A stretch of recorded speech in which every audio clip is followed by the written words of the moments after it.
Okay, it's going to be a review of NXT Takeover Vengeance Day. Just another great show from NXT. So we start off the night with the women's Dusty Rhodes Tag Team Classic finals. We have Dakota Kai and Raquel Gonzalez taking on Ember Moon and Shotzki Blackheart. You know, I thought this got off to a rough start. You know, there was like a lot of arguing with the referees, and you know the match as a whole wasn't pretty, but you know by the end of the match it was pretty ruthless. Like just a lot of vicious offense from both teams. I thought Dakota Kai really, wrestled this match with a reckless abandon. Ember Moon took some pretty nasty bumps. She took a nasty bump off the ramp that kind of, gave Dakota and Raquel, the easy victory over Shotzi to end the match. But yeah, just good stuff. Just hard hitting action. Not, like I said, not a pretty match, but definitely got the job done. It like the last 5 minutes were really intense. Just some pretty creative spots as well.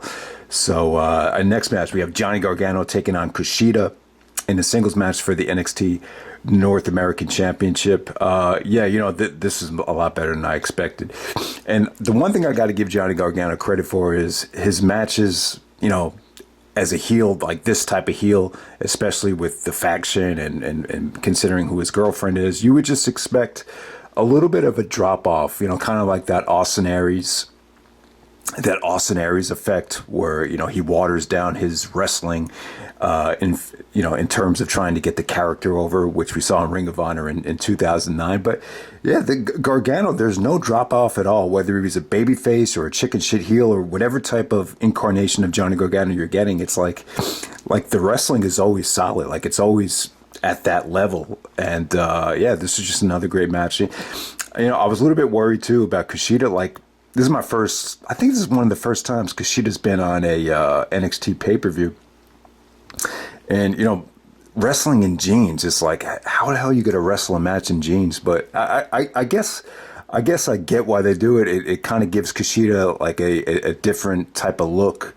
And it didn't affect the match at all. So this was great. I thought this was excellent. I mean, this was some of the best reversals and some of the best counter wrestling I think I've seen in quite some time. I mean, Kushida was actually going over the work on Johnny Gargano's arm, put him in a Kimura, put him in a whole bunch of different variations of the armbar. You just saw great selling, great back and forth action in terms of the reversals. And, by the end of the match, you just got some good storytelling, too, with, Kushida trying to, go after Gargano's arm. There was actually a spot where he actually sprinted.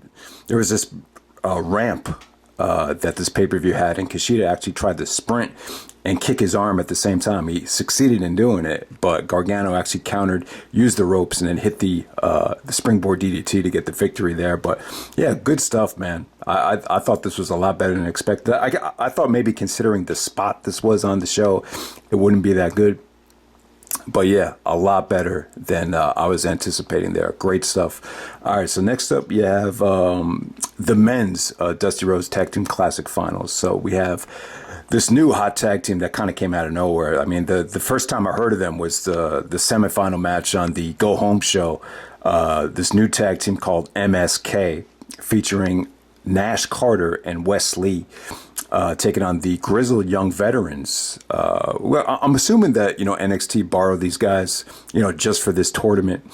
Because I was expecting them to win, and they did not go over in this match. So I was just kind of under the impression that they just kind of borrowed them just to kind of, beef up this Dusty tournament right here. So you have the Grizzled Young Veterans, James Drake and Zach Gibson here, who played great heels throughout this whole tournament. They really did. They delivered a solid main event against Tommaso Ciampa's team on the last NXT show. And yeah, this was a show-making performance from MSK. I mean, they're brand new. This guy, Wes Lee, he's like he's just as athletic as Ricochet. He's like a smaller version of Ricochet. Definitely a lot of the same stuff that Ricochet could pull off, this guy did. And these guys make a great tag team, man. You could tell they're good friends, and there was some just creative spots here. Grizzly Young Veterans, like I said, man, they play great heels. This was dramatic. It really was. I felt like this could have went either way. Just an exciting tag team match featuring a ton of athleticism. Really, really legit kickouts too. Some good believable near falls that I think everyone would have bought into. So yeah, excellent match right here. Show still, MSK goes over, and yeah, they're going to be they're like the hot young tag team in NXT right now. So definitely look out for them. I was very impressed. All right, next up. Probably the most disappointing match of the night. We have the triple threat match for the NXT Women's Championship. I was actually expecting this to main event. For whatever reason, it felt like, in terms of the promotion and because of the international flavor, you have a Japanese girl, you got Toni Storm from the UK, you got Mercedes Martinez from somewhat of a legend on the Indies from the last decade. So I was just expecting this to get more of a, I thought it was going to be the main event for whatever reason, but it didn't get a lot of time. Featured Toni and Mercedes kind of just going at it one-on-one while, Io Shirai was kind of, selling and, on the outside. Io busted out like two amazing spots. There was like this Titantron like pole right by the announce table. And she did a crossbody off of that. And there seemed like there was some type of botch with the announce table exploding when Toni Storm was trying to set it up. So I don't know what happened there. And Io Shirai actually hits a beautiful moonsault straight out of nowhere. Camera angle wasn't even on her. So she came out of nowhere while Toni and Mercedes were just exchanging near falls. So a little disappointing, but, you kind of want to see Io on these pay-per-views and, longer matches, maybe. I'm not going to say better opponents. I think Io Shirai could do some amazing things with either girl here if they do have a match WrestleMania weekend. So we'll see what happens. But as of right now, I'd be in favor of seeing Io Shirai and Rhea Ripley in a rematch, this time on pay-per-view, hopefully at WrestleMania. I like to see that. I think that'd be awesome. I'm in favor of not really having an NXT show WrestleMania weekend, just kind of using the NXT talent on both shows to make the WrestleMania better, because I feel like anytime we get NXT talent on a WWE pay-per-view, it always makes it better. I think Survivor Series 2019 will be like a perfect example of that. And then the main event, we have Finn Balor taking on Pete Dunne, singles match for the NXT Championship. Awesome match right here. Just great stuff. It did not feel like a WWE style match at all. This felt like I was watching something that would take place overseas in the UK or in a different promotion, in a good way. It just felt really good. It was just competitive, a lot of great grappling in the beginning, very submission oriented for like the first 10 minutes. Story of the match is just Pete Dunne working over the phalanges, which is like the fingers. The fingers are just the most delicate part of the body. Obviously, you're not going to kill anybody by working over someone's fingers, but it's just painful though. Like if you ever get frostbite, the first thing that's going to get frostbite is the fingers, because there's just not a lot of fat. There's not a lot of there's not a lot of meat on the fingers, so it's just very painful. There was just so many spots where Balor's selling was just incredible every time he pulled back on the fingers. So that was cool, and Dunn was dominating the first half. Finn Balor basically dominated the second half, going to work on the knee. So it was just a little bit of a slow burn in terms of the submission work, but just great stuff here. You saw some exciting action as the match progressed.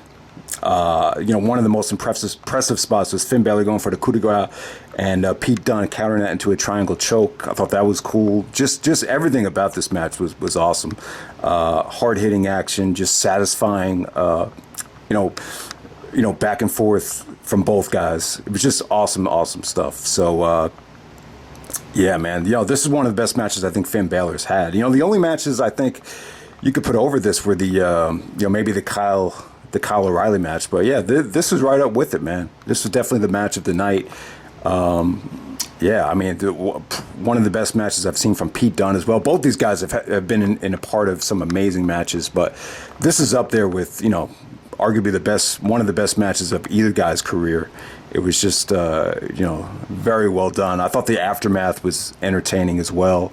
Very creative. There's been criticism of WWE not really forced to being creative with all these multi-million-dollar deals with USA, Fox, and now NBC. But I thought it was really creative, the ending here. You had the Undisputed Era coming out. It looked like Balor, they made the save. Pete Dunne's, his guys came out and attack Finn Balor. Undisputed Era made the save, and it looked like, Balor was going to join the Undisputed Era, just the way they were posing and everything. Like they were going to, embrace him as a new member, as the champion. And then all of a sudden, Adam Cole super kicks Finn Balor, and then O'Reilly gets upset about it, because it makes sense, because Balor and O'Reilly had, those matches where they earned each other's respect. So O'Reilly's upset about it. Roderick looks like a little bit confused, but the way this ended, it definitely looks like they're building towards Adam Cole and Finn Balor WrestleMania weekend, which is not a bad option. The storyline gives that match a little bit of extra juice, and maybe we'll get some tag matches with Balor and Kyle O'Reilly teaming up. But maybe we'll get Cole versus O'Reilly WrestleMania weekend. Who knows? I'm actually in favor of having Balor go up against Edge WrestleMania weekend. A lot of different reasons. Obviously, Edge spends a lot of time at NXT because Beth Phoenix is on commentary, and I just think Balor and Edge is a great dream match. I think it has a lot of juice to it. I think it'll elevate Balor to the next level, and I think it's a match that people want to see Edge in.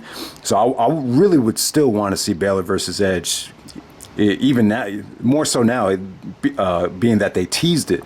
Honestly, I'd like to see AJ go up against McIntyre. That could be like the Raw main event. I'd love to see AJ and McIntyre have a ladder match free or a ladder free match.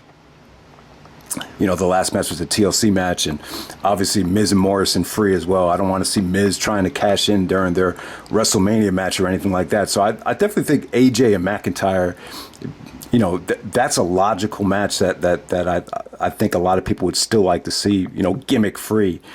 And I think Daniel Bryan, Roman Reigns would be the way to go on SmackDown. I think that'd be awesome. It looks like Cesaro's going to get a push, but I could see that being more of a non-championship situation with Seth Rollins. I think Cesaro and Seth Rollins is another refreshing matchup right there. So yeah, there's a lot of good stuff to look forward to. I thought this was an awesome show.